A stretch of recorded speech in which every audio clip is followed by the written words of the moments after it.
តោះអ្នកតគ្នាទៅលេងស្រូវស្រែកាហ្វេនៅខាងខេត្តបាត់ដំបងអ្នកតគ្នាគឺទេសភាពស្រស់ស្អាតមែនទែនអ្នកតគ្នាអូយអាហ្នឹងយើងទៅពេលល្ងាចនៅទៅពេលល្ងាចគឺស្រស់ស្អាតមែនទែនអ្នកតគ្នាមើលអូណាឃើញ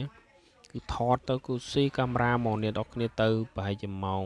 6ទៅ6កន្លះអ្នកនរគ្នាថតហ្នឹងគឺ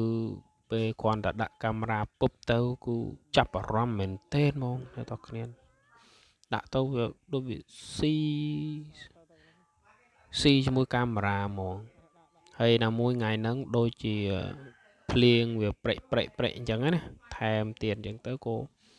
មិនដឹងតាមកពីបញ្ហាអាចភ្លៀងមកពីអីចឹងអាចវាផ្សំជាមួយគ្នានឹងអីបានជាយើងថតទៅវាស៊ីសង្វាក់គ្នាទៅមើលទៅឥឡូវមើលដូចកូនហើយនឹងក្មួយគាត់ដើរលេងឆ្វែលនឹងហើយថ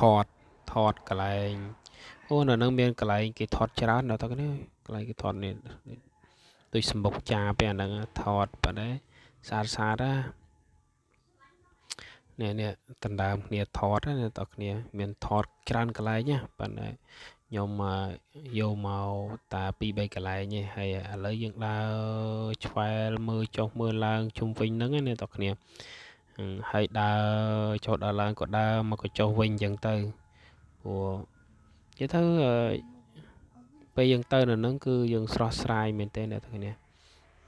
យើងស្រស់ស្រាយធ្វើឲ្យអារម្មណ៍យើងសប្បាយរីករាយបំភ្លេចទុក្ខកង្វល់មករយៈពេលដែរអ្នកទាំងគ្នាណាចឹងស្រែស្រូវកាហ្វេហើយមើលឃើញអត់អ្នកទាំងគ្នាមូលហេតុគឺយើងបង្ហាញពីភាពរីករាយសប្បាយទាំងអស់គ្នាតែម្ដងអ្នកទាំងគ្នាណាហើយអានេះបន្ទាប់ពីយើងញ៉ាំអីរួចអស់ហើយអ្នកទាំងគ្នាញ៉ាំហើយមានវីដេអូមួយคลิปវីដេអូទៀតនោះនិយាយតាក់ទងទៅនឹងយើងទៅដល់ហើយយើងញ៉ាំអីអញ្ចឹងហើយបន្តមកទៀតក៏យើងត្រឡប់មកវិញអញ្ចឹងទៅអ្នកទាំងគ្នានេះចូលទៅគិតលុយយើងដើរចូលទៅគិតលុយហ្មងខ្ជិលហៅគេទៅកញ្ចុះបីគិតលុយយើងទៅហៅគេមកគិតលុយតែម្ដង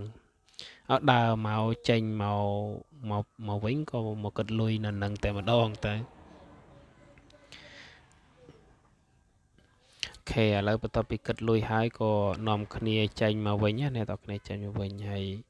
អរគុណច្រើនសម្រាប់ការចូលមើលទស្សនានៅវីដេអូនេះអរគុណច្រើនបាយបាយ